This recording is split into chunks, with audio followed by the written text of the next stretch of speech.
जय शिवराय शेतकरी मित्रांनो, सध्या अर्थसंकल्पीय अधिवेशन चालू आहे आणि या अधिवेशनामध्ये शेतकऱ्यांच्या बाबतीत बरेच सारे असे प्रश्न काही आमदार हे उपस्थित करत आहेत।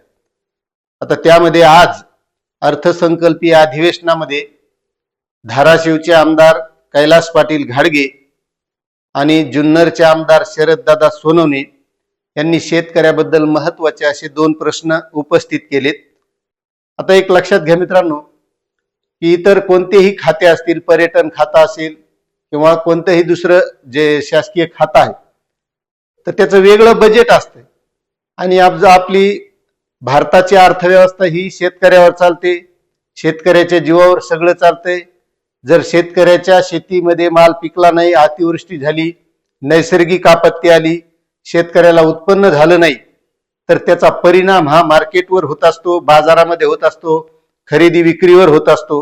त्यामुळे आपली जी काही अर्थव्यवस्था आहे ती शेतकऱ्याच्या जीवावर जास्तीत जास्त चालते। आणि मग जसं दुसऱ्या काही बऱ्याचशा खात्यांसाठी वेगळं बजेट असतं, तसं बजेट वेगळं शेतकऱ्यांसाठी, शेतीसाठी का असू नये, असा प्रश्न शरददादा सोनवणे जे जुन्नरचे अपक्ष आमदार आहेत त्यांनी उपस्थित केला। की आज आपला भारत हा कृषी प्रधान देश आहे, सगळी व्यवस्था ही शेतकऱ्याच्या जीवावर चालते आणि मग या शेतकऱ्याच्या शेतीसाठी वेगळं बजेट असण्याची खरंच गरज आहे। कारण तुम्ही बघत असताल, शेतकऱ्यांसाठी वेगवेगळ्या प्रकारच्या घोषणा केल्या जातात। अर्थसंकल्पामध्ये हे दिलं जाईल, ठिबकला अनुदान दिलं जाईल, महाडीबीटीला अनुदान दिलं जाईल, मात्र खरंच ते शेतकऱ्यांना तितकं बजेट मिळतंय का? आजही बरेच शेतकरी महाडीबीटीचं अनुदान असेल, अतिवृष्टीचं अनुदान असेल किंवा जे काही वेगवेगळ्या योजनांचं अनुदान दिलं जातं, आजही बऱ्याच शेतकऱ्यांच्या खात्यामध्ये आलं नाही। त्यामुळे जी आमदार शरददादा सोनवणे यांनी मागणी केलेली, तर ती एकदम योग्य आहे की शेतकऱ्यासाठी वेगळं बजेट सुद्धा असणं गरजेचं आहे आणि ती काळाची गरज आहे। आणि आपला देश, आपलं राज्य हे शेतकऱ्याच्या जीवावर चालतंय। तुम्हीही बघत असाल, जर शेतकऱ्याचा शेतमालाचं उत्पादन कमी झालं तर बाजारात काहीही कोणीही खरेदी करायला सुद्धा दिसत नाही, म्हणजे सगळ्या गोष्टीवर याचा परिणाम होत असतो। आणि तो महत्वाचा प्रश्न आमदार शरददादा सोनवणे यांनी आज उपस्थित केलेला आहे। त्यानंतर दुसरा प्रश्न उपस्थित केला आहे धाराशिवचे आमदार कैलास पाटील घाडगे यांनी। तो प्रश्न आहे कर्जमाफी बद्दलचा। आता या अगोदरची जी कर्जमाफी देण्यात आली होती 2019 ला असेल, 2017 ला असेल, 2017 ला 1.5 लाख रुपयापर्यंतची कर्जमाफी होती, 25,000 रुपये प्रोत्साहन अनुदान होतं। त्यानंतर 2019 ला एक कर्जमाफी दिली, त्या कर्जमाफीमध्ये 2 लाख रुपये हे शेतकऱ्यांचे माफ झाले आणि नियमित कर्जदारांना 50,000 रुपये अनुदान देण्यात आलं। आता त्यावेळेस सुद्धा राज्यावर कर्जाचा डोंगर होताच। आता तो किती होता नेमका माझ्या लक्षात नाही, पण आज तो वाढलेला नक्कीच आहे। म्हणजे राज्यावर जर कर्जाचा डोंगर वाढला असेल तर मग शेतकऱ्याच्या सुद्धा डोक्यावर वाढलेला असेल का नाही? म्हणजे त्यावेळेस ज्या शेतकऱ्याचं 3 लाख रुपये कर्ज असेल, आज त्या शेतकऱ्याकडे 4 लाख असेल, 5 लाख असेल।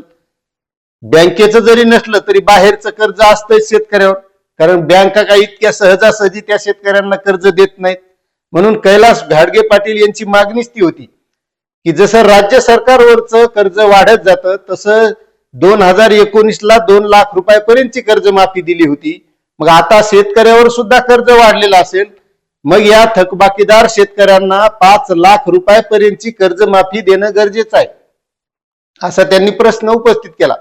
आणि जे नियमित कर्जदार आहेत अशा शेतकऱ्यांना 1 लाख रुपये हे प्रोत्साहनपर म्हणून लाभ द्यायला पाहिजे, अशी सुद्धा त्यांनी मागणी केली।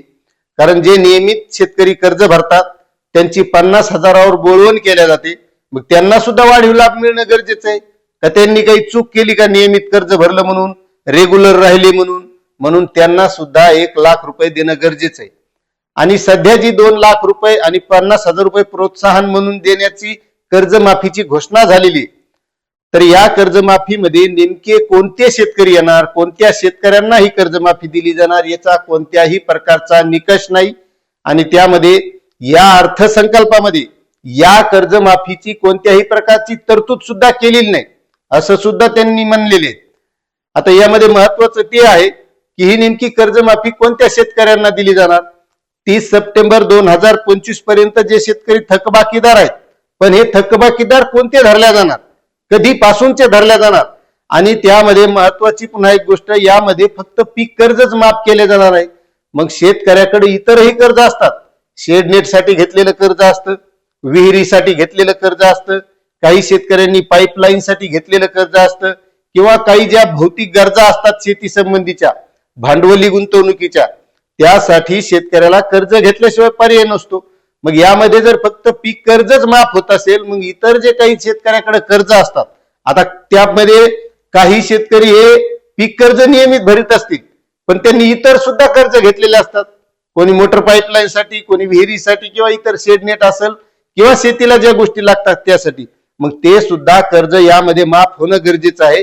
आणि त्यामुळे या शेतकऱ्यांना 5 लाख रुपयापर्यंतची कर्जमाफी आणि 1 लाख रुपयापर्यंत प्रोत्साहन अनुदान देणं गरजेचं आहे, अशी मागणी कैलास पाटील घाडगे यांनी केली.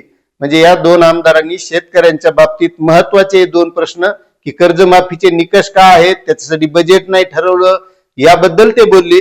आणि दुसरं, शेतकऱ्यांसाठी शेतीसाठी वेगळं बजेट असावं असं आमदार शरद सोनवणे यांनी मागणी केली.